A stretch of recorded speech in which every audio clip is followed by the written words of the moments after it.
বাংলাদেশ ফুটবলের জন্য নতুন এক জোয়ারের নাম এখন হামজা চৌধুরী।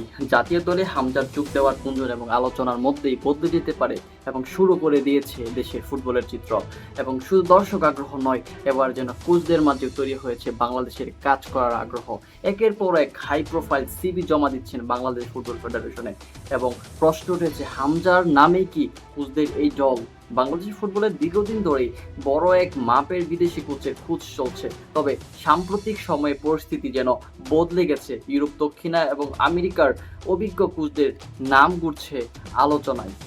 কেউ কোচিং করিয়েছে জাতীয় দল, কেউ ছিলেন বিশ্বকাপ খেলা তারকা ফুটবলারদের মেন্টর, এমনকি কয়েকজন কোচের সিভিতে আছে বিশ্বকাপ বাছাই পর্ব কিংবা বড় আন্তর্জাতিক টুর্নামেন্ট দল পরিচালনার অভিজ্ঞতা।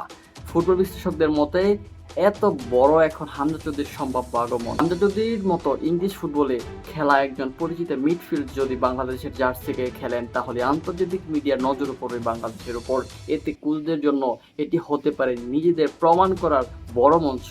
শুধু হামজাই নন, সাম্প্রতিক সময়ে বাংলাদেশি বংশোদ্ভূত আরও কয়েকজন বিদেশি খেলোয়াড়, ফুটবলার যারা নাম আলোচনায় এসেছে। ফলে ভবিষ্যতে শক্তিশালী এক স্কোয়াড গড়ে উঠতে পারে, এমন আশাতেই বড় কোচ আগ্রহ দেখাচ্ছেন বলে ধারণা করা হচ্ছে।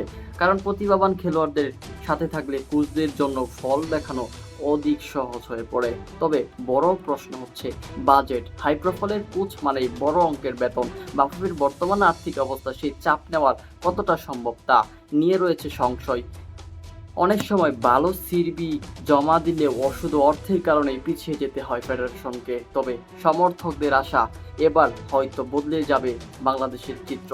হামজাকে ঘিরে যে ইতিবাচক পরিবেশ তৈরি হয়েছে, সেটি কাজে লাগে যদি বাফুফে সঠিক সিদ্ধান্ত নিতে পারে, তাহলে বাংলাদেশ ফুটবলে নতুন যুগ শুরু হতে পারে।